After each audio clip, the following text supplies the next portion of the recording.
aos presentes, portadores de telefone celular, que desliguem ou mantenham em modo silencioso os seus aparelhos durante a cerimônia.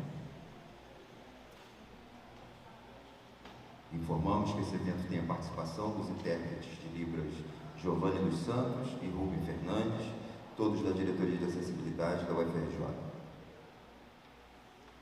O cerimonial da Universidade Federal do Rio de Janeiro dá início à cerimônia de outorga do título de Notório Saber ao músico, escritor, pesquisador e educador Antônio José do Espírito Santo.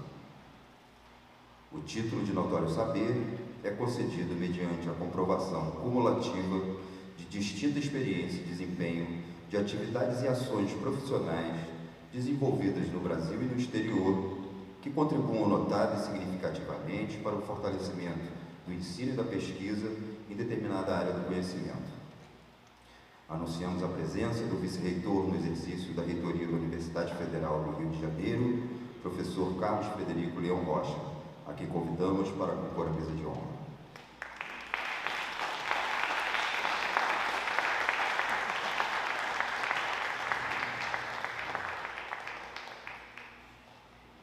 Convidamos o decano do Centro de Letras e Artes, professora Franca Gonçalves Barbosa.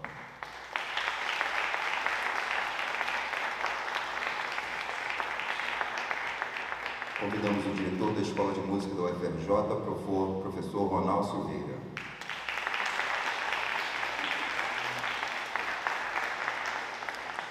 E o coordenador do Laboratório de Etnomusicologia da Escola de Música da UFRJ, professor Samuel Araújo, que fará a saudação ao homenageado.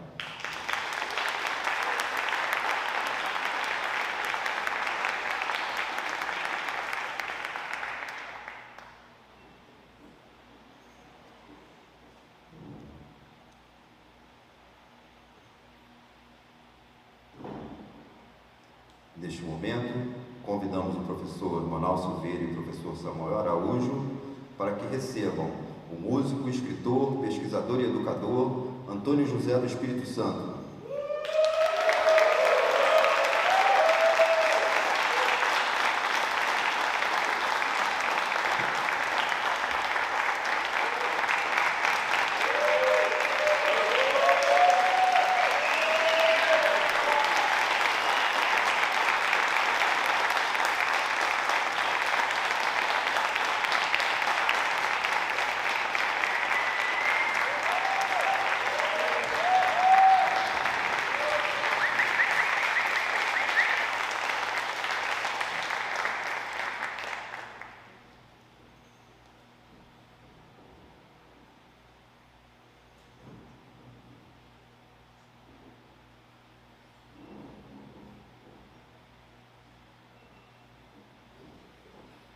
Nesse momento, solicitamos aos presentes que se coloquem em posição de respeito para a execução do hino nacional, interpretado pelo tenor Saulo Laucas e pelo pianista Eduardo Henrique.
passado, mas seres da justiça clama forte, virá se o filho teu não foge à luta, inteiro que te adore a própria morte, terá adorada, entre outras veus sombras e tua pátria amada, os filhos desse sol está gentil, pátria amada, Brasil.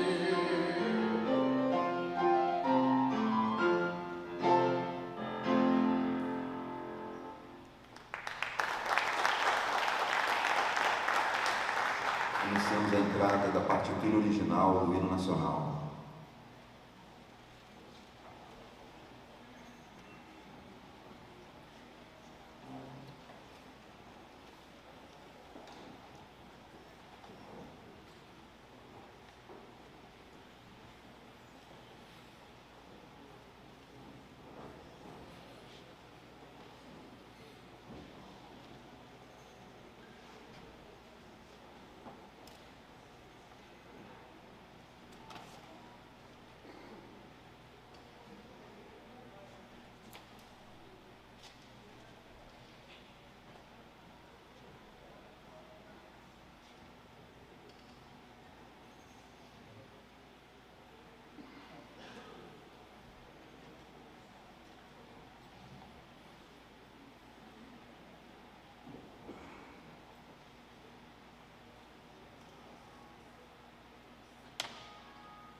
Anunciamos a presença do professor Roberto Medronho, diretor da Escola de Medicina nas gestões de 2011, 2015, 2015 e 2019, escolhido pela comunidade acadêmica como reitor para a próxima gestão 2023 e 2027.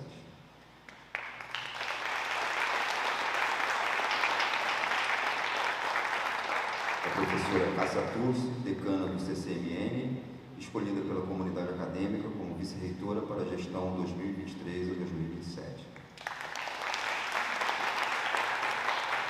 A professora Juliane Cola Rodrigues, diretora do campus Duque de Caxias.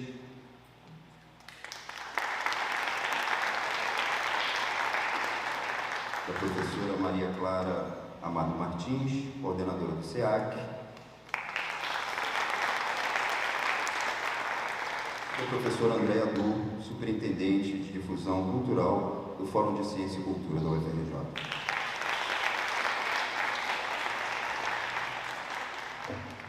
Nesse momento, passamos a palavra ao professor Samuel Araújo para que faça a saudação ao homenageado.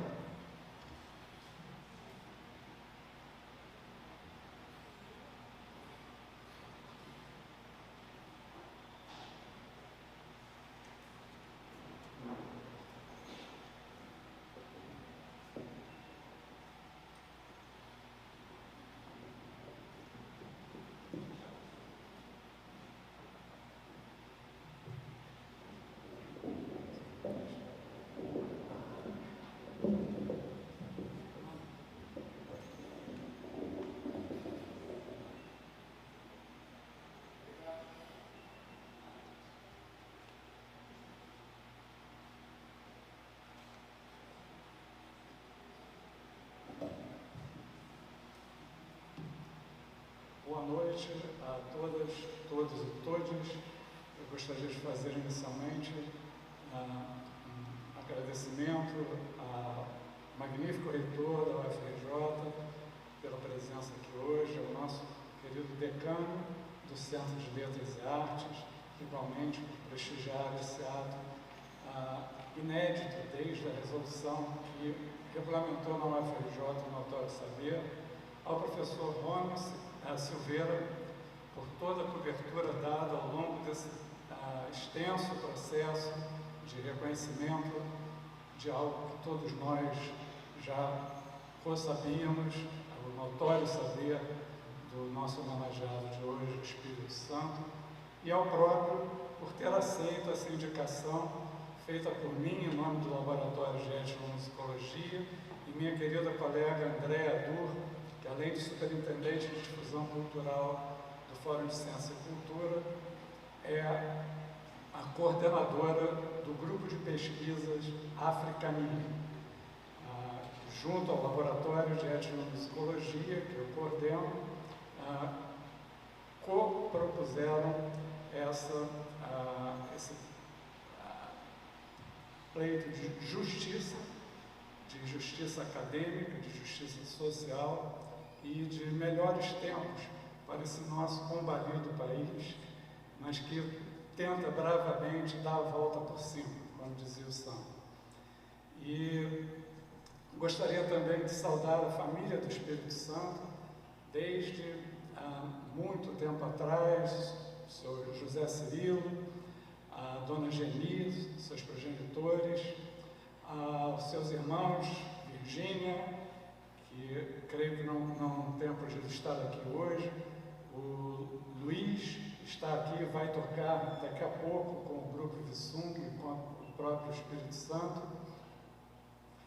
e a seus filhos Caio, Tiago e Camila, por todo o apoio e toda a ressonância, por assim dizer, dessa vida exemplar, né, de luta, de arte e de firmeza na consecução de um ideal maior, que é um mundo melhor, um mundo de convivência, um mundo de convivialidade.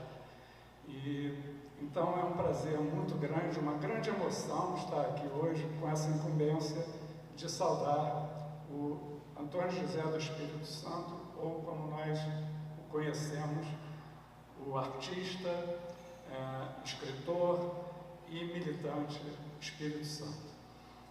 Eu vou começar então não com palavras, mas com sons que vêm do Zimbábue, através da Impira Dzavazinho, que durante muito tempo os colonizadores chamaram de o piano africano. É um instrumento de cordas, de um povo, de teclas, de um povo que vive num território que se estende do norte do Zimbábue ao sul de Moçambique. Eu tive o prazer de ter aulas com Christopher Milango, fabricante dessa Impira. Então, vou fazer um pequeno número aqui com a ajuda de vocês, por favor. Tá? Só vale assim. Essa é uma invocação à memória para que se propicie condições a um diálogo com os ancestrais. Tá? Então, vamos lá, batendo suavemente em 4.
Espírito Santo, tambores em movimento.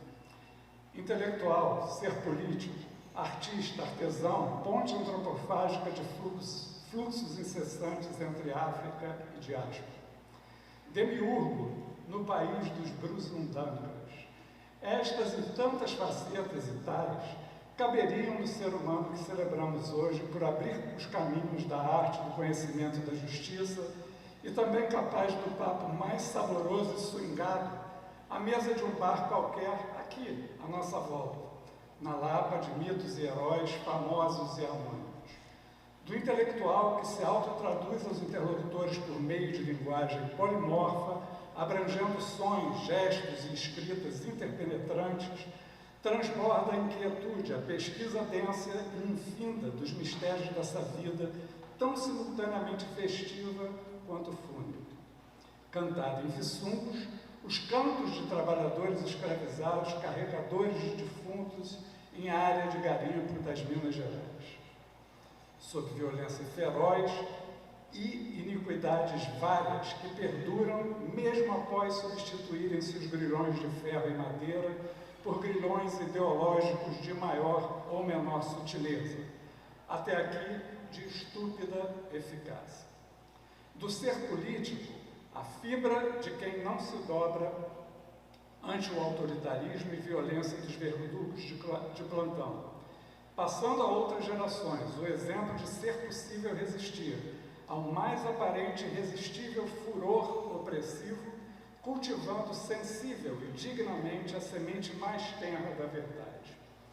Mas há também o artista, ou algo além do mesmo, pois fabrica seus instrumentos de trabalho, múltiplos tambores, xilofones, raspadores, arcos musicais, campânulas, laminofones, que em mãos de populações africanas escravizadas aportaram ao Novo Mundo, e especificamente ao Brasil, povoando as Américas com sonoridades, ritmos e escalas que, explicitamente ou não, ainda podem ser ouvidos desde a terra batida, em regiões remotas do interior do país, aos estúdios de alta tecnologia e salas de espetáculo urbanos.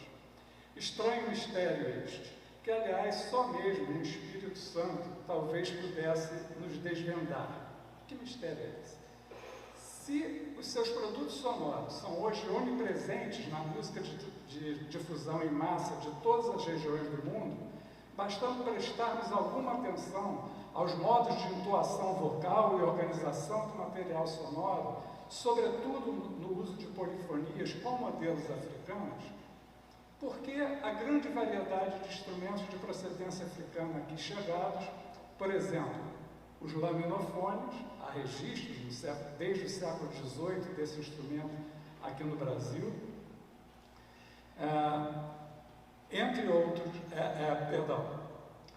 de procedência africana aqui chegados, que foi registrado, entre outros artistas, pelo tenente inglês Henry Chamberlain, tocado por escravo em pé, com cesto de lenha na cabeça, aqui no Lago da Glória, aqui pertinho, no Rio de Janeiro, em meados do século XIX, ou o instrumento de cordas friccionadas, com arco, registrado por Debré também no Rio oitocentista. Por que esses instrumentos teriam praticamente desaparecido do cotidiano brasileiro, com as raras exceções mais conhecidas pelos brasileiros contemporâneos serem os agogôs, atabaques ou cuícas? Esse é um grande mistério, né? Talvez nós saibamos a resposta. Desse patrimônio, fustigado pela mesquinharia e ódio, surge imponente a cultura dos, abre aspas, africanos das Américas, fecha aspas, como diria o eminente músico senegalês Ali Farka Touré, em documentário sobre o blues, dirigido por Martin Scorsese. Equivalente a um atestado de esquizofrenia social das elites brancas e europeizadas, plasmada por séculos de políticas de apartheid, em alguns casos de assimilação forçada em outros, o mesmo certamente se poderia dizer do samba, corrido, duro, de crioulo, de caboclo, de quadra ou de enredo. Desde o recôncavo baiano até as escolas de samba cariocas ou plantações de café paulistas, samba que, filtrado e elevado a ícone no bairro de Padre Miguel, desperta em Espírito Santo, desde a infância, a inquietação vital em torno de seus tambores e sonoridades, signos de uma história de resistência férrea ainda em curso. A busca de referências familiares em atividade musical leva o Espírito Santo inicialmente a identificar como laço mais próximo um tio, mestre de banda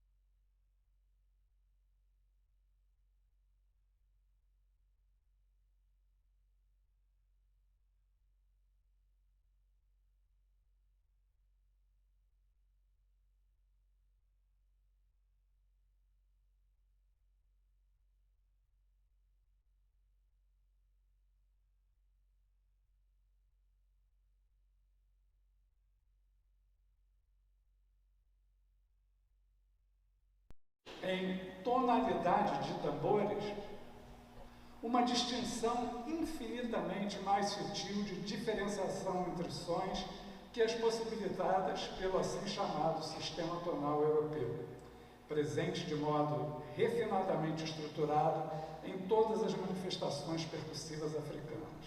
Assim, abro aspas, sem querer tocar violão, fecho aspas, nas palavras do próprio Espírito Santo, recebe aos 19 anos o prêmio de melhor intérprete e a terceira colocação do segundo Festival Estudantil de Música em 1968, por sua composição, reparem o título, Havia. Daí o impulso para novos passos em música, arregimentando como parceiro de caminhada seu irmão Luiz Antônio, aqui presente, o Lula, irmão mais novo, que se dedicaria ao cavaquinho, violão e contrabaixo, enquanto o Espírito Santo se encarregaria mais da percussão e a tempo também de algum violão. No percurso, será fundamental a participação de ambos em grupo de teatro amador em Marechal Hermes, consolidando simultaneamente o compromisso em destacar a relação intrínseca e iníqua entre condição racial e as questões sociais no país, em sua expressão artística e intelectual. Voltando ao início dos anos 70, era de chumbo grosso, vamos voltar o filme um pouquinho, e eu estou assistindo um ensaio doméstico do grupo musical Sarará Miolo, no sempre seminal Estácio, grupo vocal instrumental esse, formado por 5 jovens, entre eles Espírito Santo e Lula, os 2 irmãos, a interrogar a realidade dos negros e pobres com música vigorosa, embebida de história africana, com incisões de referências urbanas variadas, impossível resistir à dança, ao movimento. O caminho se revelaria, porém, tortuoso, com querelas e impasses, afastamentos e reaproximações, vida que segue, exigindo e simultaneamente dificultando o engajamento do artista, algo além do culto narcísico, despolitizado, que muitas vezes nós vemos na assim chamada arte.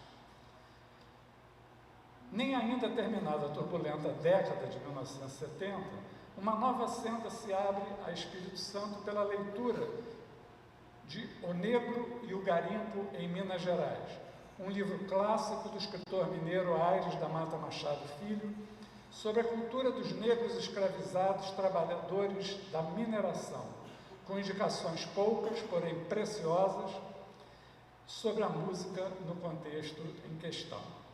Vissungo, termo em dialeto quimbundo para certo tipo de cantiga associada aos africanos escravizados e seus descendentes, usada sob trabalho forçado como refúgio do humano, impulsiona então um grupo de jovens e talentosos músicos negros a criação e nomeação de um novo grupo musical.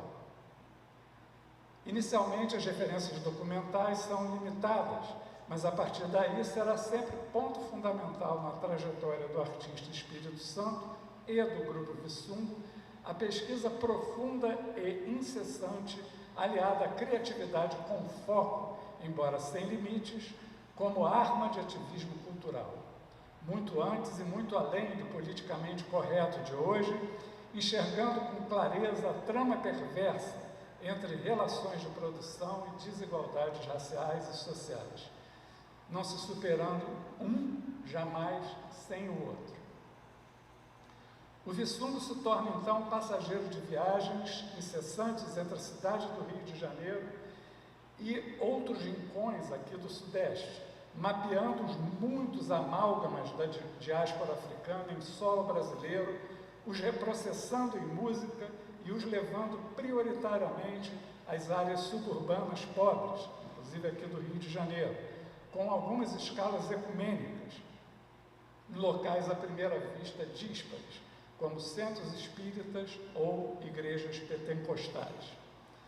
E essa viagem passará ainda pela Europa, e mais significativamente ainda pela Áustria, onde há um encontro de Espírito Santo e do Grupo Vissungo, com referências até então inexploradas sobre a música africana, entre as quais técnicas de construção de instrumentos tradicionais africanos. Isso se dá na Áustria e não no Brasil, né? Isso é uma bofetada do país.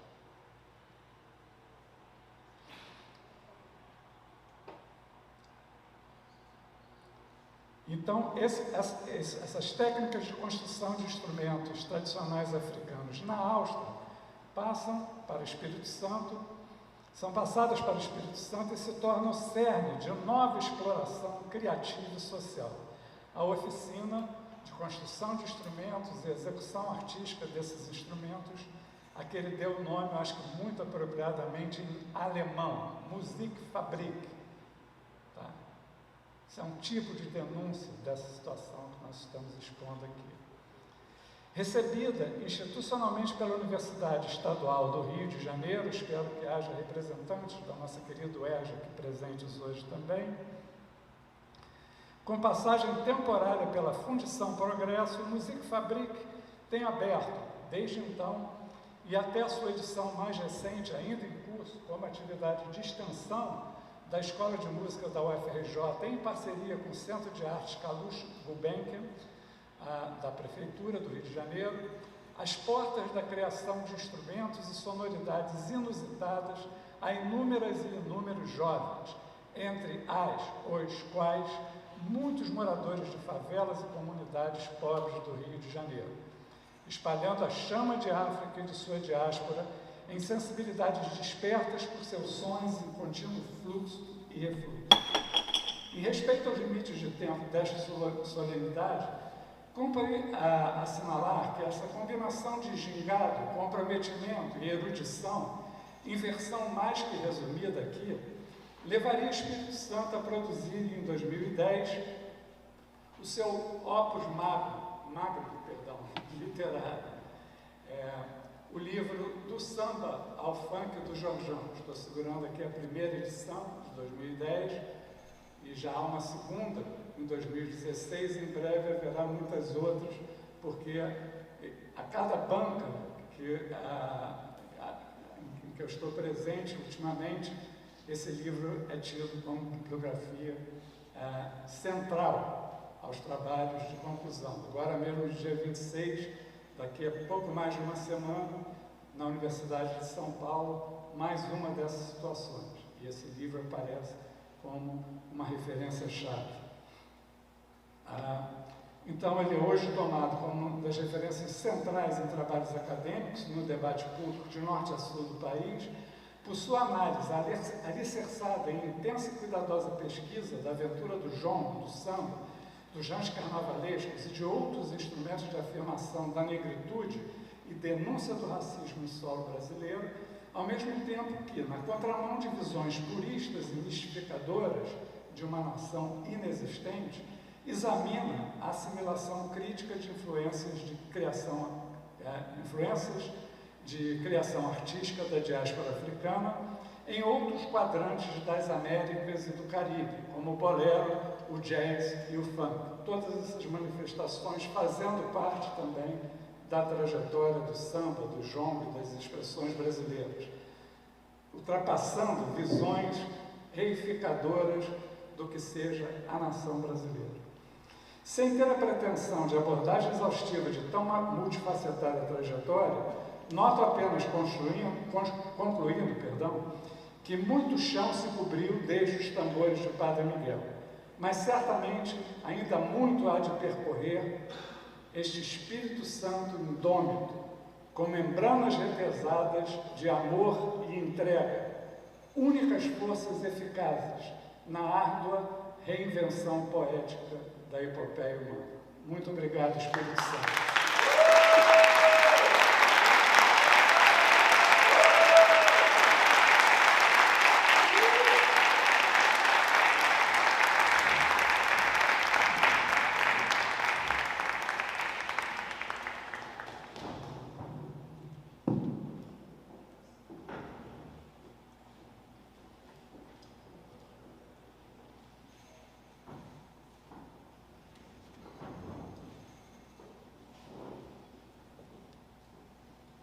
Universidade Federal do Rio de Janeiro, por decisão final e irrecorrível do seu Conselho de Ensino para Graduados, reconhece a distinta liderança e as significativas contribuições do músico, escritor, pesquisador e educador Antônio José do Espírito Santo para o desenvolvimento do estudo e da pesquisa da etnomusicologia no Brasil e no exterior, concedendo-lhe, então, o título de Notório Saber, conforme a Resolução número 11 de 2005 do Conselho Universitário da Universidade Federal do Rio de Janeiro.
Passamos a palavra agora ao diretor da Escola de Música da UFRJ, professor Ronaldo Silveira. Boa tarde. Prezado professor Carlos Frederico Leão Rocha, nosso magnífico reitor em exercício, professora Frânio Gonçalves Barbosa, decano do Centro de Letras e Artes, professor Samuel Araújo, coordenador do Laboratório de Etnomusicologia, prezado Espírito Santo, notório saber pela maior universidade federal do país, a nossa UFRJ. Boa tarde a todos. Boa tarde também a todos os presentes, muito especialmente aos amigos de agora, que conhecemos esses últimos dias, para que a gente pudesse organizar este evento tão importante para a gente. Obrigado pela colaboração de todos. Essa instituição completa 175 anos este ano. O endereço do Instituto Nacional de Música, hoje Escola de Música da UFRJ, é a Rua do Passeio há 110 anos. Há 110 anos estamos aqui, neste prédio. Esta escola de música tem uma orquestra que este ano completará 100 anos de atividades ininterruptas. Aqui estão alguns dos mais importantes documentos históricos da música no Brasil e do Brasil, como o original da partitura do hino nacional, por exemplo, aqui exposto, e que recentemente foi restaurado em colaboração com o governo de Minas. É um documento, entre outros, de posse, de guarda da Escola de Música da UFRJ, que viajou para o Palácio da Liberdade o ano passado, em Belo Horizonte, depois esteve exposto por 2 meses em Brasília, no 3º andar da Alvorada. Nessas paredes e escadas já transitaram alguns dos maiores nomes da música e da educação musical em todas as áreas. Ainda assim, tanta história e tradição está lado a lado com a atualização, com a inovação. Desde a sua fundação em 1848 como Conservatório Imperial, esta instituição de ensino da música já teve 18 diretores, contando comigo, e 10 diretoras, sendo que a primeira mulher a dirigir esta casa, Joanília Sodré, professora Joanília Sodré, já em 1946, e que ficou 23 anos à frente dessa instituição, foi também a primeira mulher latino-americana a reger a Filarmônica de Berlim, além de ter sido também reitora interina da UFRJ por quase um ano. Desde que a professora Joanídia se tornou a primeira mulher a dirigir a escola de música, tivemos até hoje mais mulheres do que homens. Foram 6 homens e 10 mulheres. Interessante. Claro que há o que fazer para que homens e mulheres ocupem os espaços com igualdade de direitos e oportunidades, mas faço um recorte sobre o papel das artes em geral e da música em particular para tentar explicar como este fenômeno ocorre. Começo no final. A arte humaniza e, humanizando, equilibra. Esta é a chave. A arte humaniza. De modo geral, as artes têm uma vocação poderosa para promover a inclusão social e a aceitação das diferenças de credo, cores e outras. Ao longo da história, as expressões artísticas têm sido utilizadas como veículo de mudança, possibilitando a quebra de barreiras e a construção de uma sociedade mais justa e igualitária. Música é coisa séria. Não importa ser um dito popular, música é coisa séria e exige estudo, pesquisa, dedicação. Ser músico profissional é exercer uma carreira que exige boa parte de ciência, estudo e boa parte de inspiração. A força que a música e as artes em geral têm de abordar e de construir questões como homofobia e racismo, por exemplo, é impressionante. A música desafia estereótipos e amplia horizontes. A arte é inclusiva por natureza e promove uma maior compreensão e empatia com as pessoas. Não é perfeita, tem problemas como qualquer outra área de conhecimento, mas digamos que há uma natural inclinação pela aceitação do outro e pelo ultrapassar fronteiras sociais. Na arte, o limite está onde está a imaginação. E é nesse contexto que estamos aqui hoje, a partir de uma proposta dos professores, da professora Andréa Dur, minha querida colega, e do meu querido colega Samuel Araújo, que foi analisada em todas as instâncias próprias da UFRJ para deliberar sobre o tema. Chegamos assim ao dia de hoje, festivo, e nos enche de orgulho perceber que esta escola de música e esta grande universidade praticam aquilo que pregam. Somos a casa que faz e divulga o saber, mas não somos o único lugar. Somos uma universidade que, pelo bem maior da sociedade, procura diminuir as distâncias entre o ensino formal, que deve ser cada vez mais valorizado e respeitado, atualizado e acessível, e o saber adquirido fora dos muros universitários, que precisa ser respeitado e valorizado da mesma forma. Esta troca engrandece. Parabéns ao Espírito Santo pelo reconhecimento do seu notório saber e parabéns ao UFRJ. Algo notório é algo conhecido e reconhecido. Com perdão da redundância, agora é notório o notório saber do Espírito Santo, como também é notória a grandeza desta nossa UFRJ. Obrigado.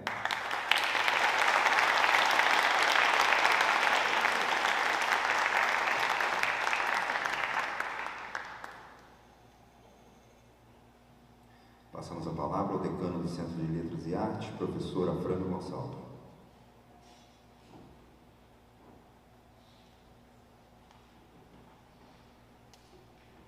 Boa tarde.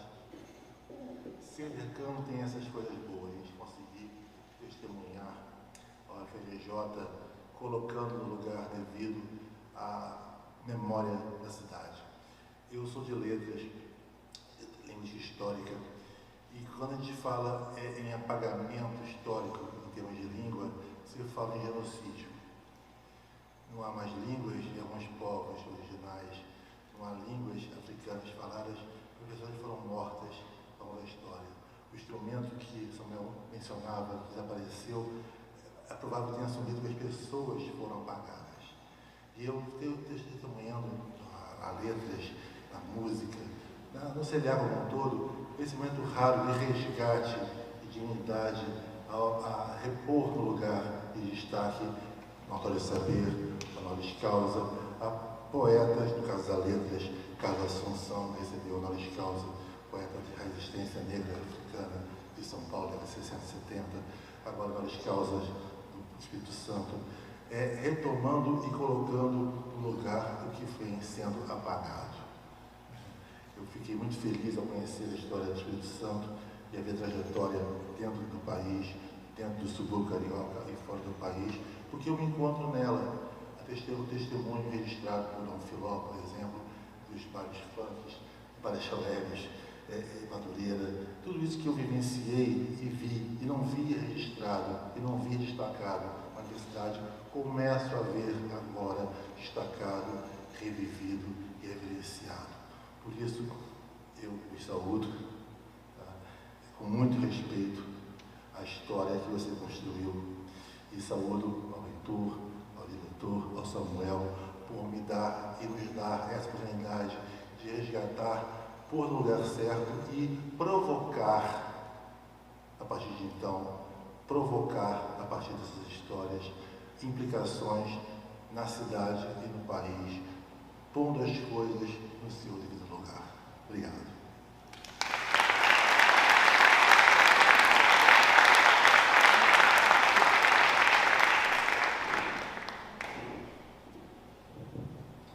Anunciamos a palavra do vice-reitor no exercício da reitoria da Universidade Federal do Rio de Janeiro, professor Carlos Frederico Leão Rocha, e convidamos o notório saber da Universidade Federal do Rio de Janeiro, Antônio José do Espírito Santo, a vir ao púlpito fazer a sua fala.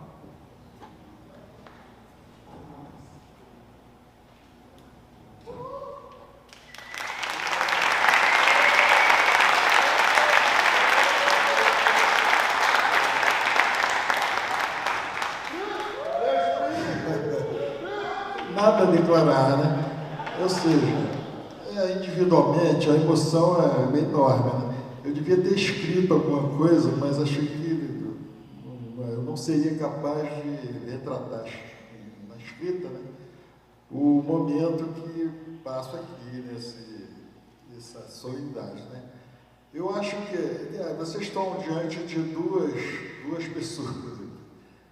Tem um alter ego que ficou ali, né, muito emocionado, consegui manter minha rara frieza, mas eu vou falar para vocês do meu outro alter ego, que é o autodidata, né? Eu vou referenciar nessa cerimônia, com toda a ênfase possível, a categoria dos autodidatas, né? Eu sou autodidata há 50 anos, presumivelmente.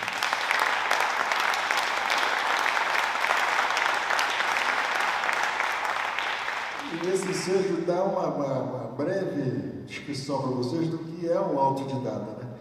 Eu tive uma formação, como o Joaquim Nabuco teve, eu tenho a minha formação.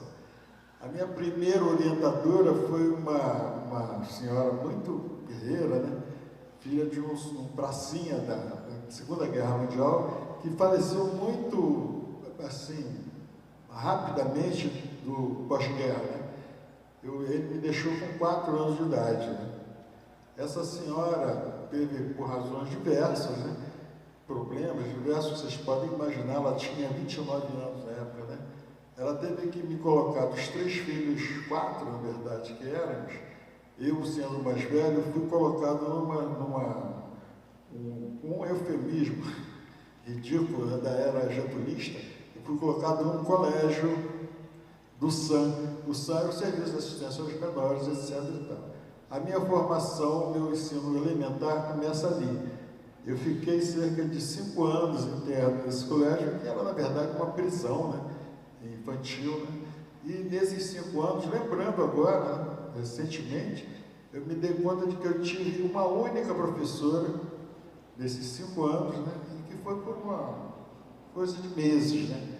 Quem me orientou? A senhora, minha querida mãe, Geni Justino do Espírito Santo, que, subescolarizada, me levava livros diversos. Eu já entrei no colégio com cerca de 8 anos, já lendo alguma coisa. Então, eu fui muito formado por ela, né? Ela é a minha primeira orientadora, né? Eu gostaria até que vocês batessem palma também.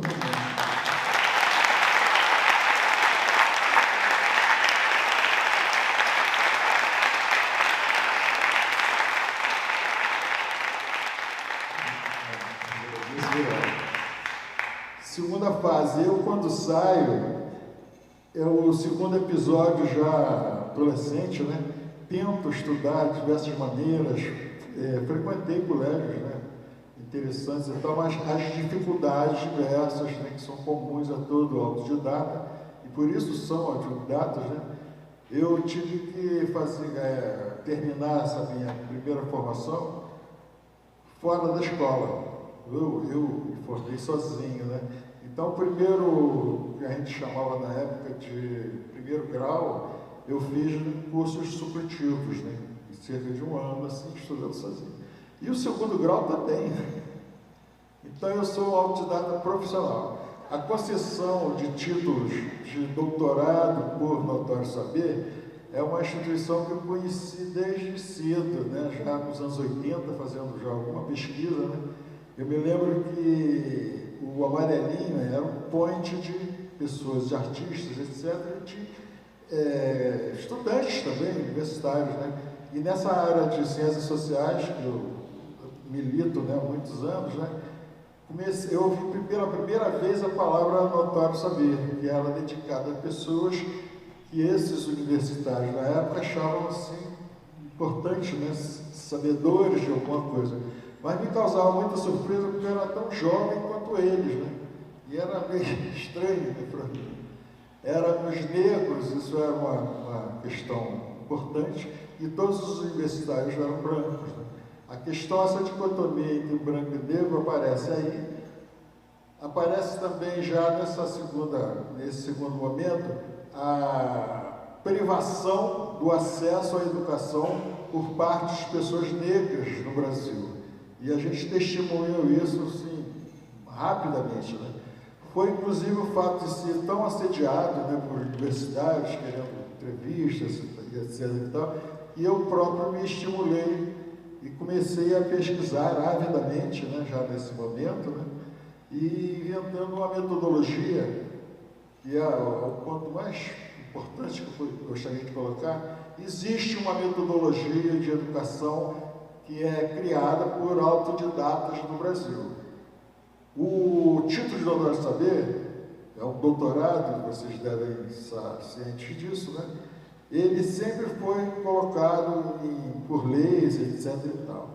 A segunda vez que eu ouvi essa expressão, já se referindo a mim, né, como provável merecedor de um título como esse, foi na UERJ. Eu lecionei 20 anos na UERJ como artista visitante, sem título algum, formei muitas pessoas, algumas queridas presentes até.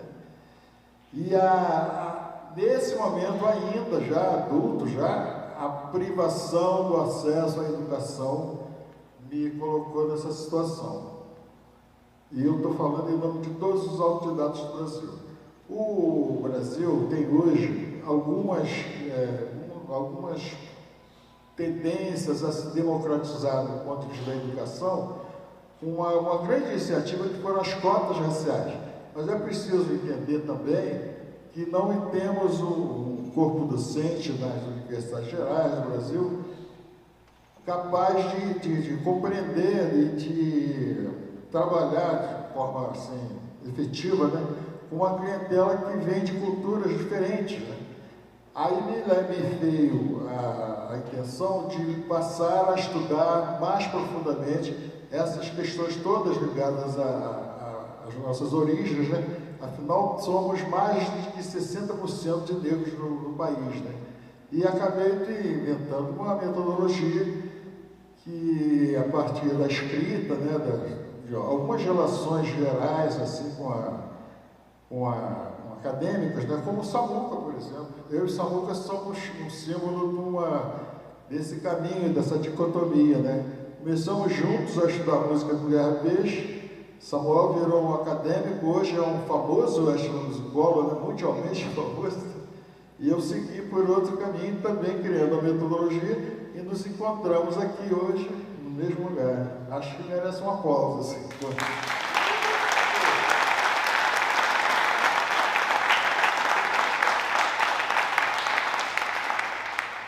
E para finalizar, falando em nome de todos os autodidatas do Brasil, eu queria colocar para vocês que a minha emoção também se dá, é uma emoção política, inclusive, né, pelo fato de ter descoberto aqui, muito rapidamente, né, pequenos fatos que a gente tem que considerar hoje, é um fato, sei lá, surpreendente, né, de uma instituição de educação no Brasil passar 175 anos sem receber, né, alguém que esteja fora do sistema branco, eurocêntrico, etc. e tal, que marca a Universidade Brasileira desde os tempos coloniais, né? Então vamos pensar nisso. As cotas não resolvem, porque o estudante negro entra, mas ele é formado por um corpo docente daquele mesmo verniz, né, que a gente já conhece até hoje, né? E aí há uma falta enorme de docentes, né, que sejam capazes, né, de receber, de inserir na academia conceitos, ideias, epistemologias, etc. E tal. Eu acho que eu posso representar isso, essa saída, né? Existe uma saída. Basta concederem títulos de doutorado por notório saber para muitas pessoas, a maioria idosas como eu, inclusive. Né? Muito obrigado.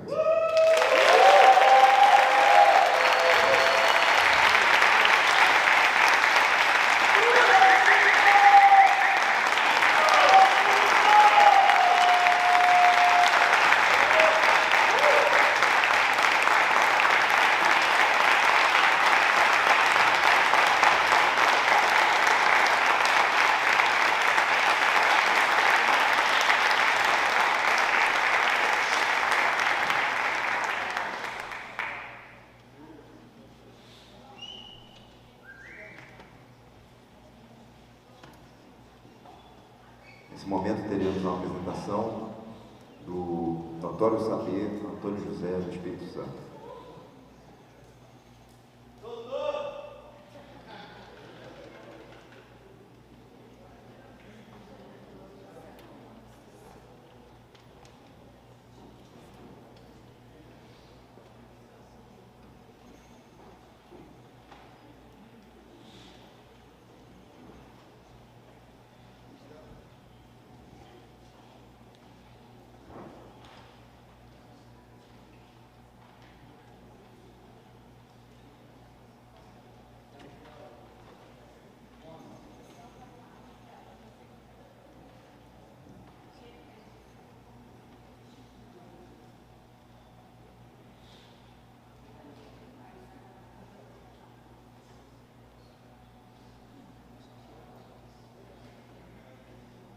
Veremos agora então o grupo Vissungo.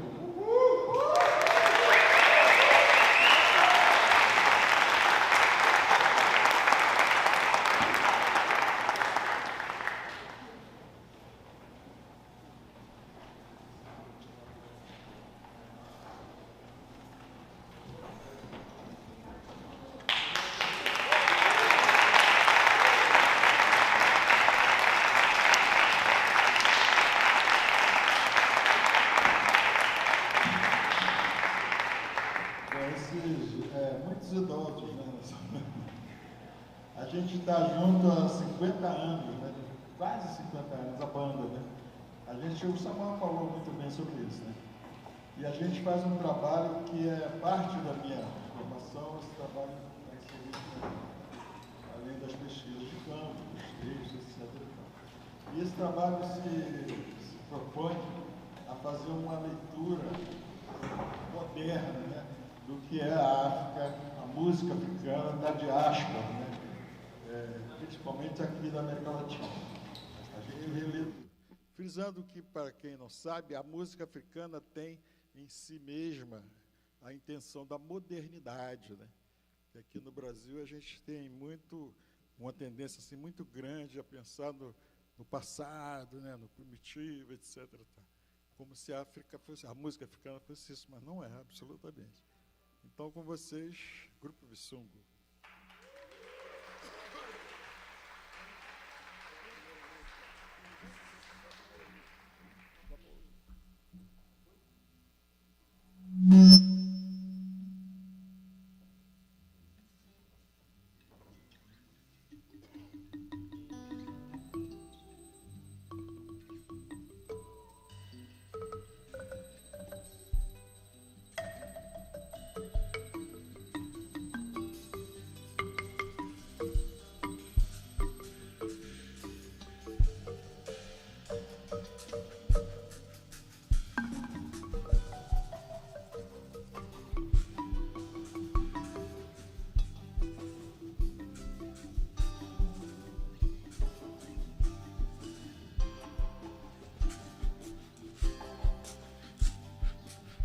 Papalugo, você vai, o sinale, você papillon, a bote do lugar, vai a buer.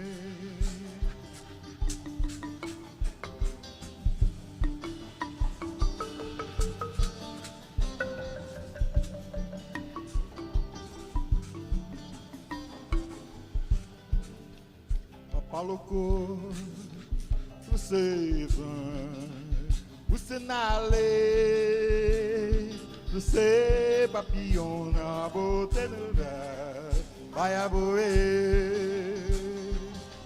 Voodoo, Haiti, diáspora caribenha, e tu saque de binha, que me laê. E tu saque de malu, que me laie, papalocô. Você vai, você na lei, você papiona, bote no lugar, vai a boer.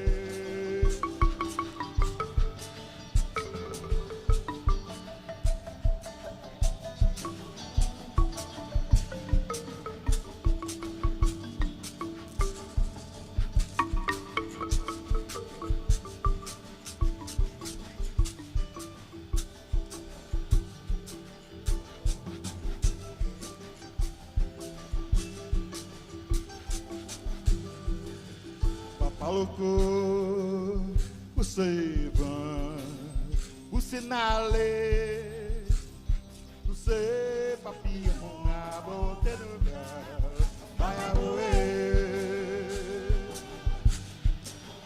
Papalocô, você vai, você na lei, você papiona, bote no lugar, vai a roer.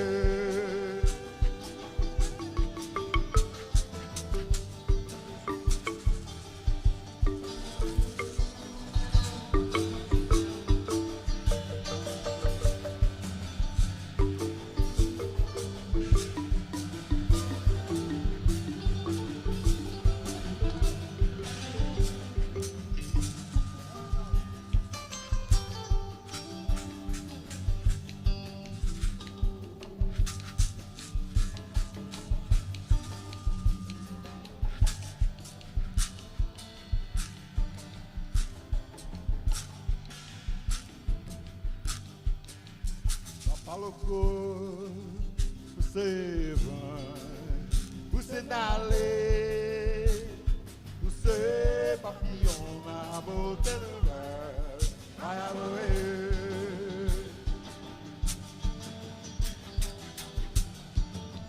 Papalocô, você vai, você na lei, você papiona, bote no lugar.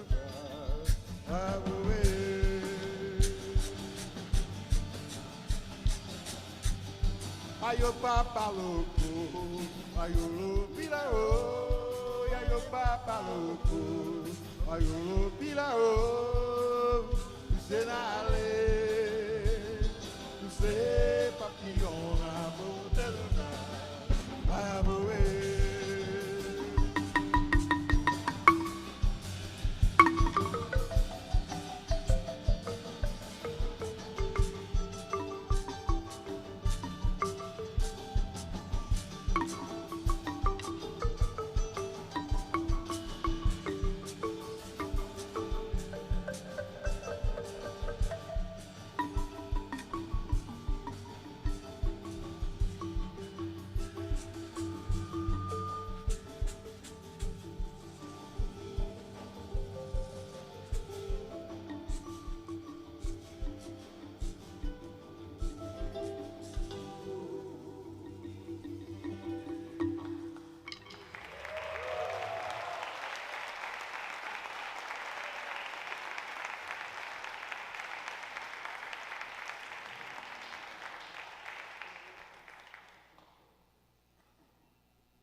Aqui no Brasil teve um movimento de modernização do samba, né, da música carioca, no final dos anos 60, por aí. Né? Ele se chamava Samba Jazz.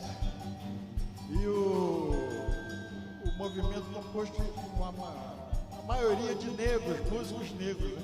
que tocavam na cena da zona sul do Rio, Copacabana, Palembra. A maioria era oriundo de uma favela imensa, né? Chamada Favela da Praia do Pinto. Dentre estes, um conhecido como Consuelo Menezes, que era uma figura que a gente ficou conhecendo como um negão engraçado. Mas o Consuelo era baterista e um compositor fantástico, e que tem uma música que a gente adora, que eu vou cantar agora para vocês.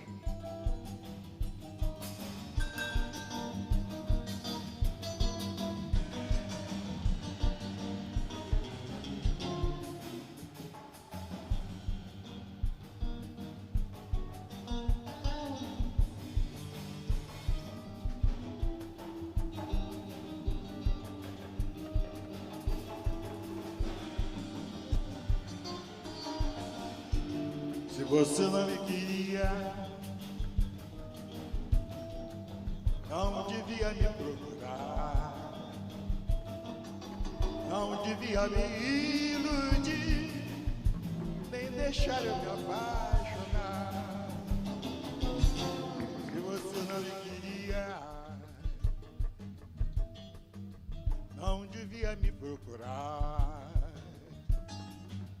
não devia me iludir, nem deixar eu me apaixonar, evitar a dor, é impossível, evitar esse amor, é muito mais, você arruinou a minha vida, deixe em paz. Você arruinou a minha vida, me deixe em paz. Me deixa, me deixa.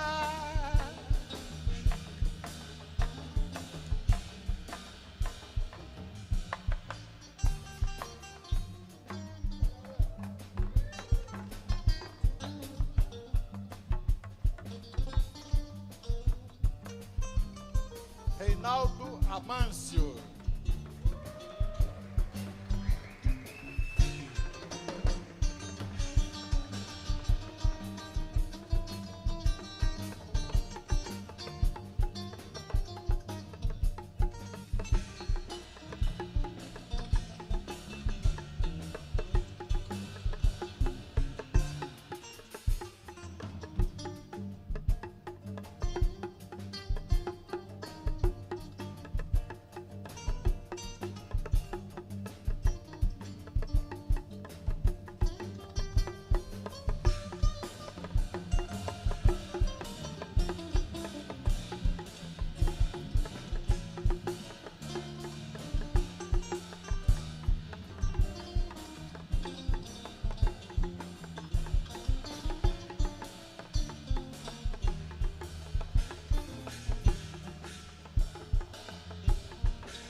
Evitar a dor é impossível, evitar esse amor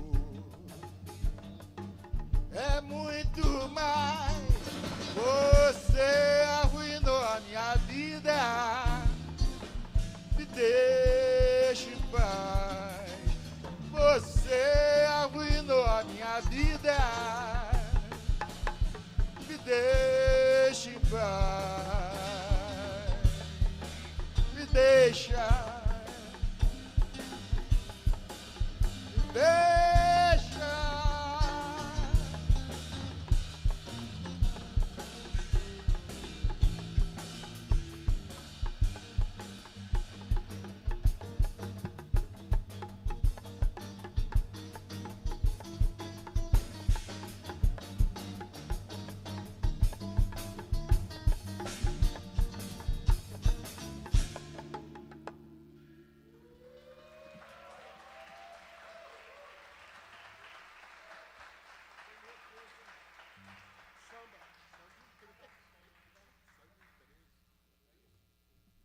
A diáspora africana aqui tem um lugar chamado Uruguai também.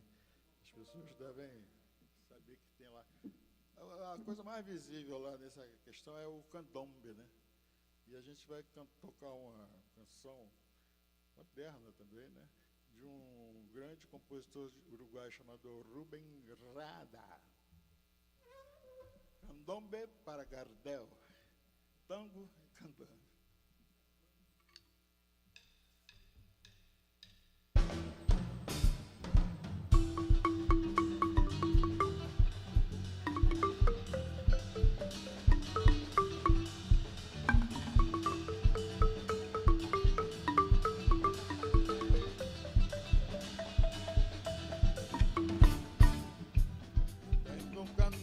Para Gardel, lindo recuerdo eu tenho dele. E hablo de um tempo que foi tão gris, tanta pobreza cerca de mim, só tua voz me punha feliz. Lindo sombreiro tinha Gardel, branco sorriso com clavel. Quantos cantambes eu quis ir, interpretados por Dom Gardel, pero essa coisa não pedou.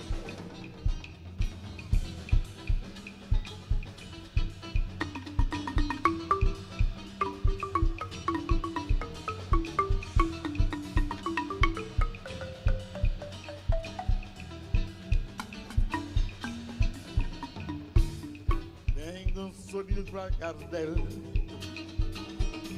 lindo recuerdo eu tenho dele. E hablo de um tempo que foi tão gris, tanta pobreza cerca de mim, só tua voz me punha feliz. Lindo sombreiro tinha Gardel, branco sorriso como um clavel.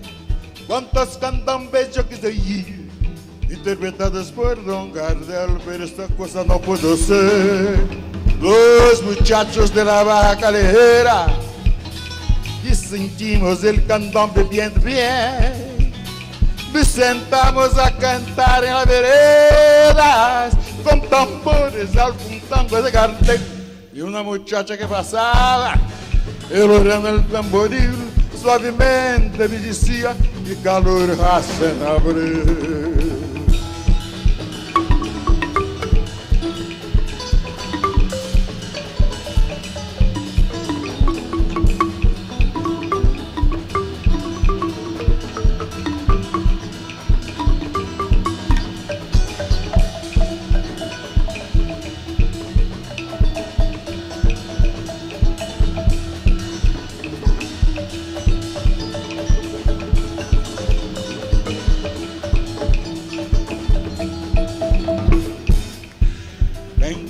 Cara, tô emocionado.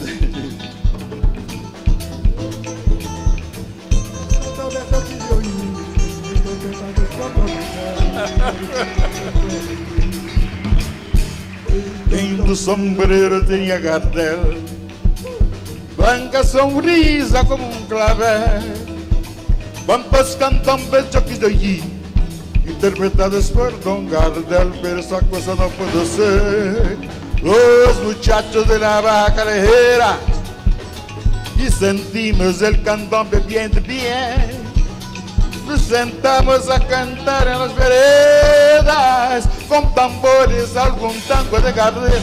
Y una muchacha que pasaba, olhando el tamboril, suavemente me decía, que calor hace abril.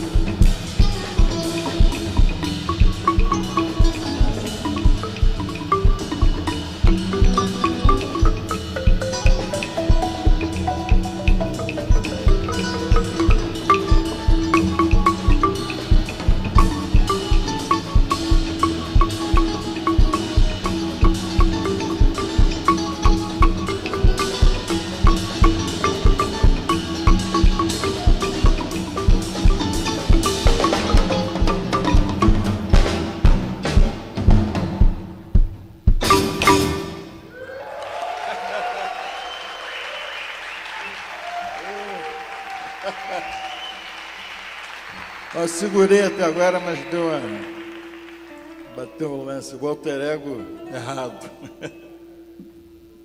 Bom, Angola, né? Tem que ter Angola, né? Então, o Samanguana é um cara lá do norte de Angola, fronteira com o Congo e tal, a música de lá tem uma característica bem bacana. E ela fala do contrato, que é uma instituição colonialista, né, pós-escravidão, mas é a escravidão reciclada, né? Então os caras eram forçados, em trabalhos forçados, em qualquer colônia portuguesa na África, né? E o Samanguana fala disso de forma bem alegre, né? Batida de limão? Chá de macaco.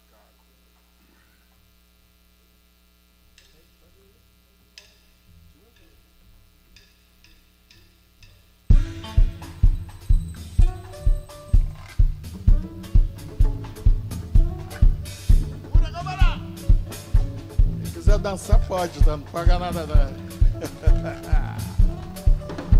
Cabedula!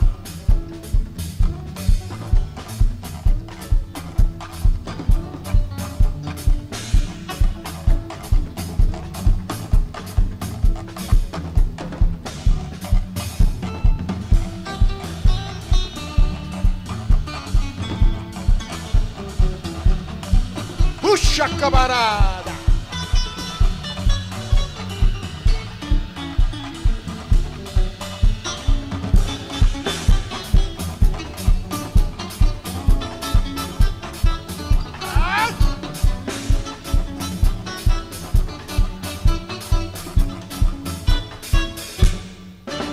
Tio Antônio, quando trabalhava nas obras de uma plantação que pertencia a um colono, tio Antônio era contratado sob o sol ardente do Bucambo. Ele apanhou com um pau nas costas. O capataz percebia que ele, demasiado lento, Antônio era contratado. Antônio ainda no Tonga, Antônio ainda no Tonga. Ele buca se cabutuca, Madeira, São Tomé, Cabo Verde, Brasil, Goa, nas Índias. O dia do seu regresso, o dia do seu regresso.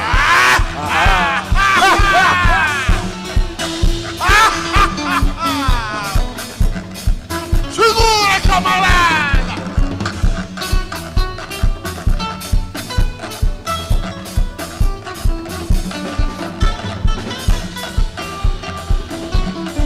Cabedula!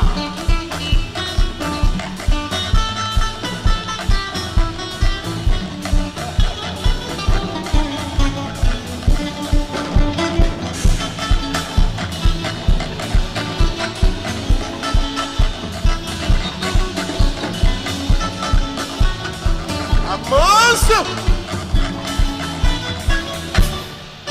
Tio Antônio, quando trabalhava nas obras de uma plantação que pertencia a um colono, tio Antônio era contratado. Por ter recusado, foi deportado longe sua terra. Tio Antônio tinha deixado a família em sua terra. Antônio era contratado. Antônio ainda no Tonga, Antônio ainda no Tonga. Ele buca se cabutuca, ele buca se cabutuca.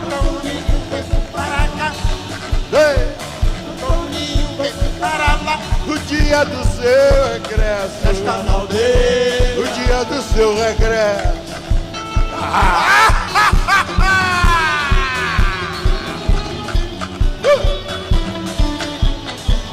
Puxa, camarada!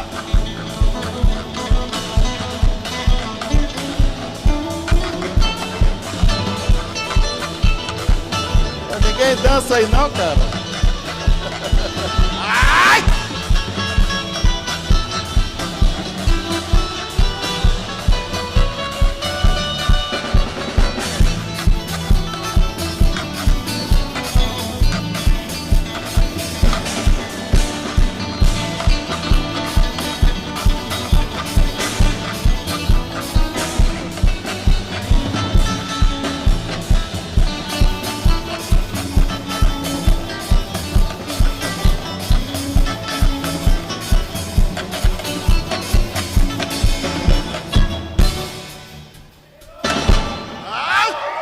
Valeu, galera. Obrigado, hein? Salve, minha gente. Obrigado. Valeu.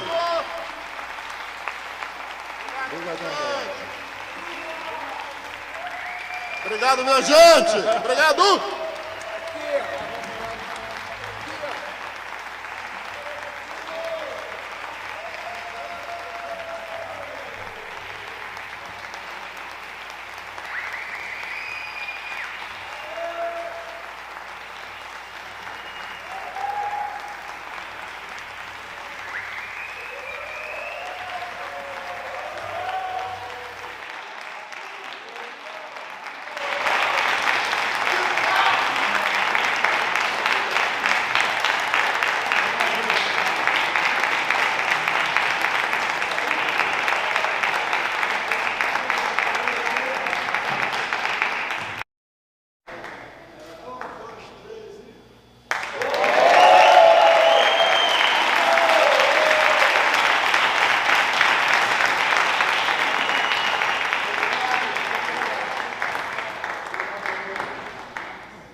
Pedimos a todos que tomem seus lugares. Anunciamos agora a palavra do vice-reitor do exercício da reitoria da Universidade Federal do Rio de Janeiro, professor Carlos Frederico Leão Rocha, para que se pronuncie e declare encerrada essa cerimônia.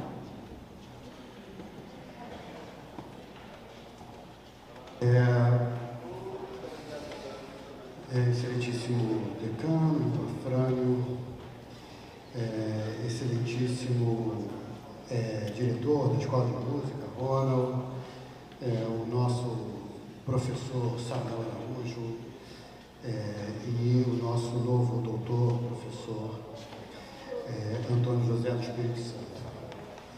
Senhoras e senhores,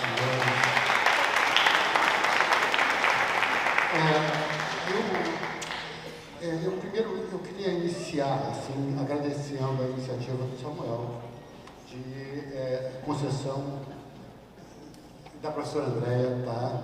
De concessão desse título. Título não, desse diploma de doutor saber. Tá? Porque, na verdade, como colocou aqui o nosso homenageado e intitulado, isso é um instrumento de trabalho também.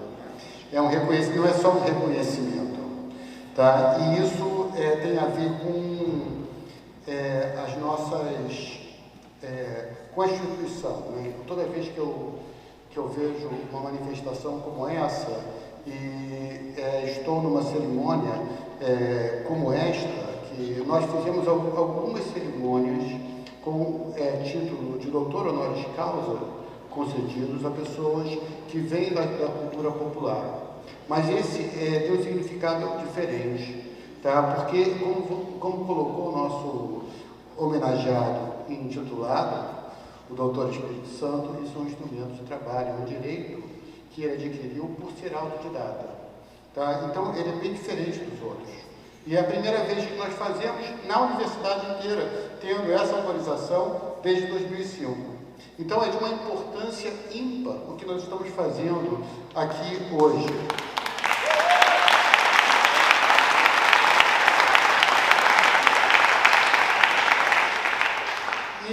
E assim, eu queria iniciar também agradecendo ao Espírito Santo pela aula que nos deu, tanto no que se refere à música, quanto no que se refere às palavras que colocou aqui, tá?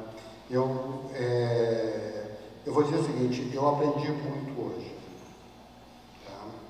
E eu tenho alguma responsabilidade e eu tenho um peso que carregar aqui pela instituição que estou representando, que estamos concedendo esse título, mas ao mesmo tempo que nós estamos concedendo esse título, nós temos um peso por representar o poder de eurocêntrico durante esses 103 anos de existência. Nós somos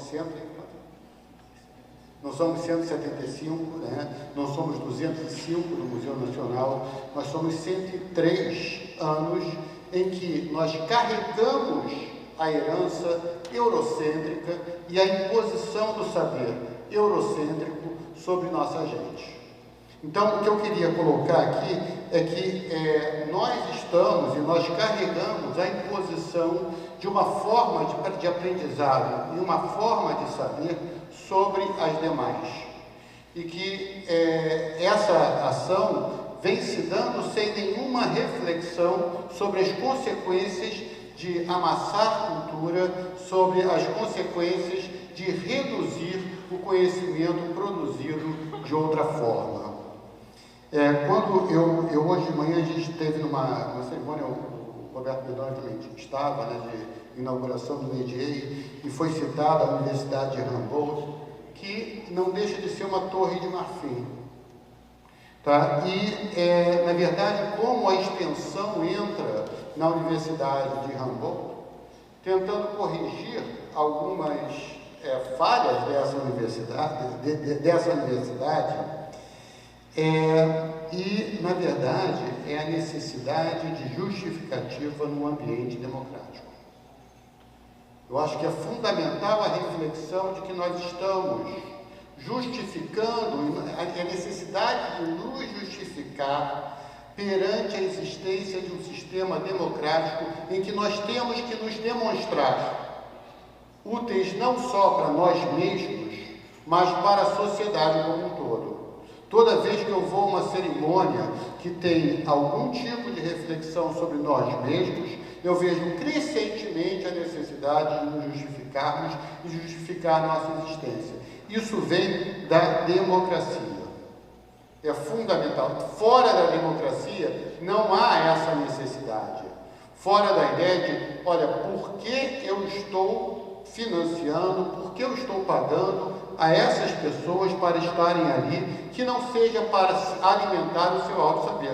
Isso sem retirar nenhuma das maravilhas que nós podemos alegar que a universidade tenha feito ao longo de sua existência milenar. Tá? Mas nós temos hoje a necessidade de justificar. E aí eu queria colocar uma coisa que foi dito aqui muito, e o Espírito Santo falou sobre as cotas, que as cotas são insuficientes, né?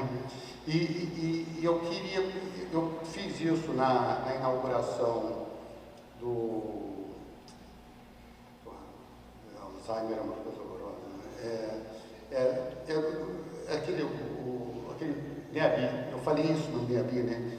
A gente tem que pedir desculpas como universidade, porque nós rejeitamos as cotas. Em 2010, a UFRJ rejeitou as cotas para negros.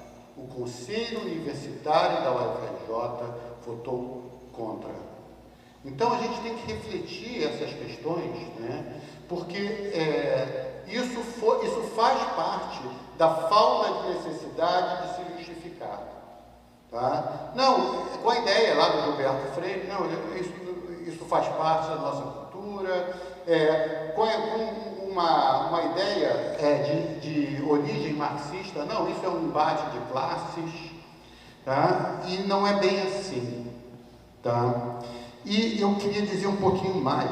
As cotas foram o resultado de um processo democrático, mas a reflexão que nós estamos fazendo, não só na concessão do notório saber, como na concessão dos diferentes doutor honoris causa que nós concedemos nesse período que nós estivemos na gestão, não é apenas uma questão de reparação, tá? Porque quando se fala, e eu até escuto o movimento negro falar isso bastante, olha, tem que reparar, mas não é uma questão de reparação, é uma necessidade de sobrevivência, é uma necessidade de integração, é uma necessidade de conseguirmos processar esse conhecimento que sempre foi construído no Brasil e muito pouco se valorizou, ainda que a imagem, quando nós olhamos para o país de fora, a imagem que aparece do Brasil é da cultura negra.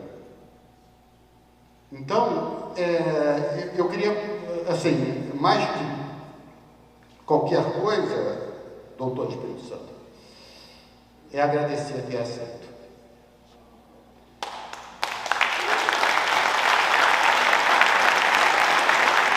Muito obrigado.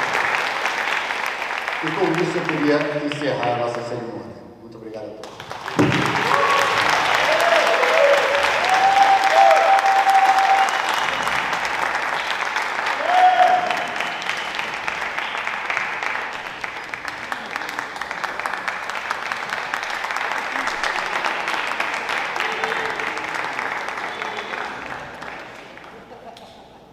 A Universidade Federal do Rio de Janeiro e a Escola de Música da UFRJ agradecem a todos e desejam uma boa noite.